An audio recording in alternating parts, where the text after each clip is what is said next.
Sir கட்டம் மறைஞ்சிட்டேன். இப்போ பலன்கள் சொல்லுங்க சார். இது என்னன்னு கேட்டீங்கன்னா, இப்போ உங்களுக்கு வந்து கட்டம் வந்து பாத்தீங்கன்னா நீங்க போட்டிருக்க கட்டம். இதுல வந்து எந்த கிரகமும் இல்ல. இப்ப இந்த கட்டத்தின் அடிப்படையில் உங்க வீட்டுல அரசியல் தலைவர்கள் உண்டு, உள்ளூர் பதவி, கவுன்சிலரு, எம்எல்ஏ இந்த மாதிரி யார் இருந்தா? மாமனார் இருந்தாங்க சார். உங்க மாமனார் இருந்தார், அரசியல் இருந்தார். சரி, இந்த கட்டத்தின் அடிப்படையில் இது வந்து மேஷம், இது ரிஷபம், அது மிதுனம். இது அனைத்து ஜோடருக்கும் தெரியும். 3ஆம் இடம் மாமனாருக்கான பாவகம்.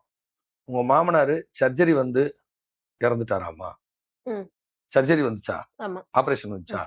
ஏன் அப்படின்னா இந்த 3வது கட்டம் இருக்கு இல்லையா, இந்த 3வது கட்டத்துல ஒரு கிராஸ், ஒரு வெட்டு வந்துருச்சு. 3வது கட்டம் வெட்டு வந்துருச்சு. இந்த 3வது கட்டத்துக்கு 10ஆம் இடம் அப்படின்னு சொல்லக்கூடிய இடம், இதுவும் கொஞ்சம் டாட் வந்துருச்சு. இது மேல அப்படி சாரி இழுத்துருச்சு. ஏற்கனவே ஒரு சின்ன கார்னர் இழுத்துருக்கும். ஸோ அவங்க ஆள் இல்லை, இன்னைக்கு அவர் இல்லை. பேர் புகழோட வாழ்ந்தவராமா, வாழ்ந்தவர். சரி, ஒரு பாரம்பரியமான ஒரு கட்சியில இருந்தவரா? சரி, சட்டமன்ற உறுப்பினரா அல்லது கவுன்சிலரா இருந்தாரா? கவுன்சிலரா இருந்திருக்காரு.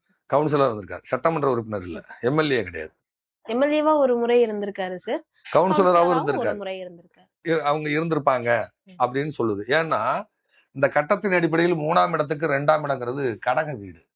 இது பாத்தீங்கன்னா கரெக்டா இருக்கு பாருங்க, கிளியரா இருக்கு. இந்த பதவியில இருந்திருப்பாங்க.